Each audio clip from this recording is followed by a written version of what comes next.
Have you ever noticed that people don't like to ask questions? It's understandable in some situations involving personal questions, as you don't want to offend anyone. But most people willingly give answers to questions asked of them. So why are we so afraid to ask? When you ask questions, you have the tools you need to be a better listener. It's indirect and subtle, but it works. When you ask questions, you listen for the answer. You aren't spending your energy trying to think of what to say after the other person is finished speaking. Before you fire up your question engine, be sure to keep these following tips in mind. Be relevant. If you're all over the place on your topics, the other person is going to suggest you switch to decaf because you're way too wound up. Keep your questions relevant to the topic of discussion. You can transition into other topics, but try to keep them related. No trick questions.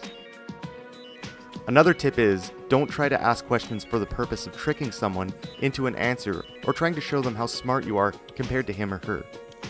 The idea is to connect with people by listening to their stories. In fact, a better approach is to ask questions that you know they will be able to answer.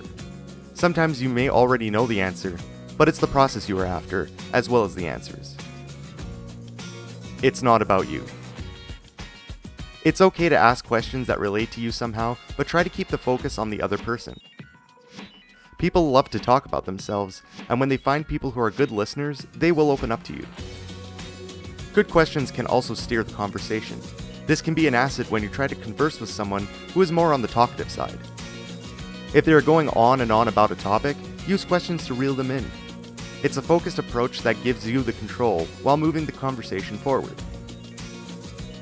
If you aren't the one who typically uses questions, it can take a bit of practice to learn what to ask, but you have plenty opportunity for practice in your day-to-day interactions with people. If you commute via public transportation, for instance, try to strike up a conversation with someone next to you. This isn't as easy as it used to be with people self-absorbed with their smart devices, but if you try, you will find many people who are responsive.